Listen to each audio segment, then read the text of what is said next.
Yeshiva Dav she responsible Nishvat Sam Yakashon Lav Sitzchok. We're holding Metzia Dav Kuf Tetzayin, and we're on Medalef in the middle of the Amud. The Gemara has a story over here. Oh Gava, this person, the Chaval Sakino de Ashkavto Mechavei. He took as a mashkoin. Sakino de Ashkavto. What's Sakino de Ashkavto? Rashi says it's the butcher knife they use in the butcher shop. What's going on? Only Zila Adra Davli Klisho Sibur Nefesh. So you have to get it back. We just learned that any kalim Joy Sibur Nefesh, they use it for food, you can't take. The Tokum Medina, and then come to Bezin and say that for your obligation. You don't have to go to Bezin. Come and say, I want at least the money, the worth of this knife, the knife that I took. Because once he was mashkin it, he could say, I bought it. So now give me back, give me the money that's worth. Says the Gemara, Abai Lisa, he swore, does Abai disagree? No easy there was these goats. They ate these vegetables, it's so inclusive, Rashi says, peeled barley in Nardo. So Mordechai came the owner of the barley. V'tomasu took away the goats. Katon, V'torah said, give me the money. Shmuel says, listen, you can take the amount of money that the goats are worth, because that is kedei, and that is what he could say. He could say, it's, yeah, I took it.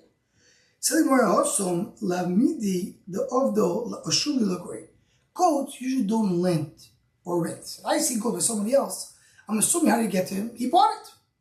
So he says, no, I didn't buy it, but I won the money for it, you trust it. But if other causes, here by knife, you do rent and lend a knife. So therefore, there's no raya that when he's holding it that he took it. That if he has it, he could say, I took it. Because maybe it was rented for him, or it was lent. The show as we found, Rabbi said, ask here, anything that you rent or lend, so this is mine, and you never. So that's why over here is not a good rayo that according to Abai. For all this is the reason that the things that you rent and lend, so you don't have a rayo. Rava is the one who took Zug de Sarbel is scissors that you take out that they cut wool. And Tzimur Dagato is a sefer of Agato, Miyasmi, from Yisrael. So I'm assuming Yisrael were holding on. They came to the owner and said, this is mine. They said, I don't know, it's by us. So we're assuming you got it as a barn or as rented, because that's what people usually do. So we agree to that. Says the Gemara,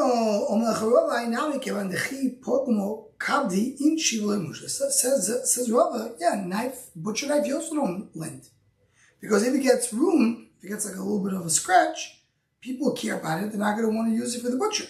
For that people don't lend it. So it comes out that Bava and Abai arguing machlekes in Metzias, in do people lend butcher knives or not? Abai holds they do lend it, and therefore here you have to give it back. And and there's no time that you can say is yours. Because they don't lend it, so you have to tell it's yours, so that we can be toying kedei dominion. With this is the end of the 9th parak from Metzia Metzia. Starting at Kuf Tzayin base on top, the 10th and final parak of Metzia Metzia. So the Mishnah. Habayis ve'aliyo shel shnayim shenofel. There is a house and there is a aliyah. Aliyah is the second floor. And they fell. Rashi says, talking about like two brothers that divided. They equally divide the wood, the stone, and the sand.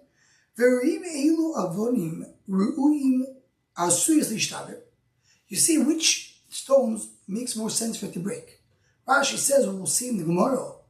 The question is, how exactly did it break?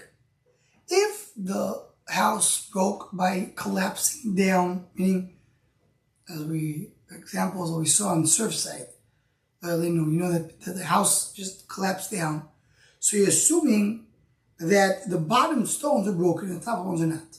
But if it collapsed to the side, just collapsed this way, so the top ones break and the bottom not. So you always have to know which is more of a tendency to break. So therefore, you might have so you to check which one is meant to break, which one is not. If someone knows which one it is, in other words, if you do a cheshbon, that probably there is 20% of the stones should break, and they should belong to the second floor, and he recognizes some of the stones, that stones that he thinks will belong, and they're not broken, that belongs to his 80%. And we'll see in the Gemara exactly what does it take connected. So this is what she said, that you could figure out how it fell. Was it chavso, and meaning that the bottom broke and just collapsed down, or chavto, then it fell like a stick, it fell on the side. So you can figure out, so why you come and you just split it in the beginning of the Mishnah? Next, why just do a split in the middle? If the top fell, so the second floor broke. If the b'chavto fell. If the bottom, the bottom broke. Why just divide it? Why just split it? They fell in the night, we don't know how it fell. If there's a bit so check in the morning how it fell. It was already removed. The garbage people came and took it out. Go check who is the garbage people, who is the company who removed it. Check it out. The Shai asked him. The people took it out and removed it and left. Go check where is it sitting in. And whoever owns the chutzner, he will be the one who has the right for more of the shleimus stones. I talk about a chutzner belongs to both. Belongs to both. They say because they're partners in the house, even though one of them owns the chutzner, but he's not taking Rishus chutzner more than his friend. He's willing to give his friend Rishus in the chutzner, so that's not a kinyan because of kinyan chutzner.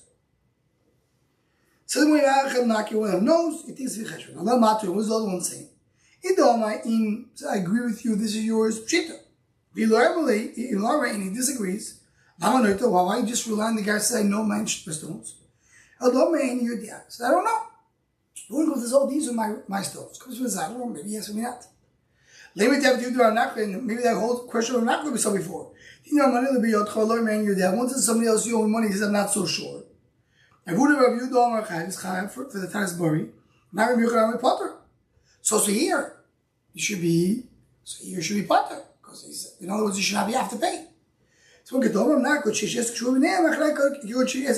we saw earlier, so everybody anyways have to do a shvur. You do what you do this shvur as well. What says shvur? The Rav as well. It's an example. It says you owe me 100. He says no, I owe you only 50. And he says I have 50. And the rest said oh no. He has to. The whole one he doesn't know is the shvur. So he does shvur on the rest, and he can't do shvur as mishal, right? Because he doesn't know, it has to be paid. So you have your chiyuv shvur. So here, if there's a chiyuv shvur, when the guy comes and says about the stones, so that's where you either do shvur or you pay. Okay, says the Gemara, "Boris ben cheshbon to a cheshbon of what broke." So we're over the name of the cheshbon shvuros, and you go based for the cheshbon of the broken ones. Rashi says, "No, tell shvuros connect dom zeitot et elafi cheshbon." In other words, he takes the nice ones he just found. The other guy takes shvuros in lieu. How can I mean you're there? Read faith because he says, "I don't know." So he's losing much more. Not only is losing he's not splitting it equally. So not only these stones, he knows, his friend knows a good stones next, but he knows not splitting it evenly. He's taking shalom, and the rest you split. So it doesn't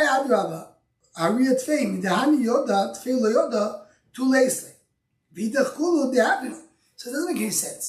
He says, but this guy recognized these ones. Maybe that's the only ones he has. Everything else belongs to the other one. Says the Gemara, in other words, you go and say, you said these full stones are yours, take it. Connect this, we'll give the other guy full stones. Not broken ones.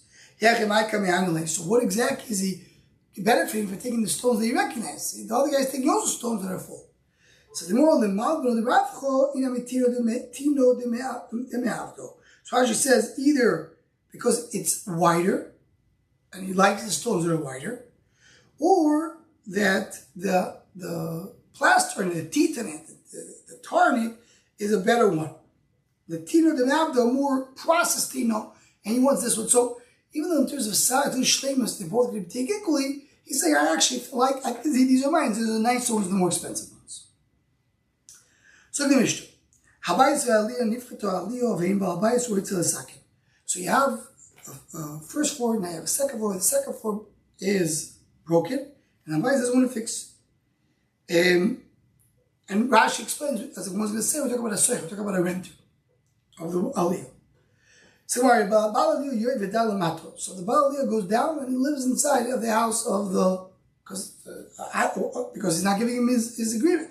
Until he fixes the aliyah. This is by the way, when you have the roof in between, so the tachton has to give the actual tikro, the actual beams, and the aliyah gives the maziva, which is the plaster. So when you put the bekam, I'm to the break. The majority. You can't live up there. Has to be 4 tvachim.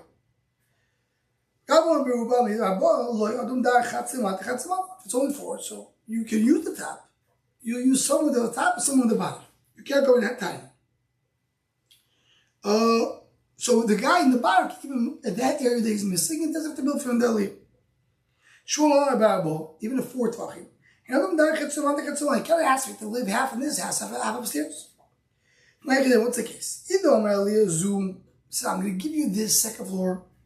Asdo. It's not there anymore. I don't think there's something else. I'll give you a second floor. Look at that. Give him something else. Why have to give him the second floor of this house specifically? In other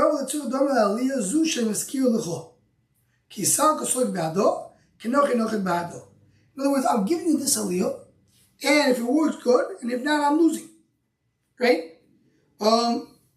When it's Kayom, you go there. And if not, you come live in my house. He clearly said it. Says the Gemara, Yachi Ma'alon, so what's Chiddush? He said it clearly. He said if we give you this second floor on top of this house, that's a shibud of the house to the aliyah, he has to give him the aliyah. So similar as we found, that one told his friend, the least shall be parsek ze ani mochelecho. So dolis is a vine, grape tree, and parsek is afarsekim, is peaches. So he said, I'm giving you the grapes on top of the peaches. Finekra partis, parsek, and the peaches tree fell off. From a chav atal amido parsek, because much of the least kairo. You have to give him this parsek that holds on the vine. Why? Because I said, I'm giving you this on top of this. I give you as the shibud. So I'm giving you a second floor on top of the house. I give you a shibud of the house to Mishabit to the aliyah. That's just to give him the aliyah. Just to conclude, mentioning over here, we'll speak about in length and shor mashal on the daf. When it says a bais ve'aliyah, this is the name of the melech. The bais is this world. Ve'aliyah is HaKadosh Baruch Hu. And the Baal Bayis has to fix this house for HaKadosh Baruch Hu. If he doesn't want to do it, so because the Baal Aliyah lives down here, because comes imon begalusom to fix whatever they have to fix. That's the Abbas Aliyah. They'll have only look into this and raise the Shem in the Shom HaShem Nadaf. We'll speak about it. Whether Imyoni or Bais Aliyah, Bais belongs to the Elyonim, the Bais belongs to the Chtoinim, and the Aliyah belongs to the Elyonim. And there's Ramazim over here that the Baal Aliyah needs to make sure the Baal Bais does whatever he's supposed to do. And if he's not, the Baal Aliyah comes down. They're shatim what that means. What does that mean? Ramens to? Okay, we'll stop over here. Start from the Bayir Pri on the next staff. Have a wonderful night.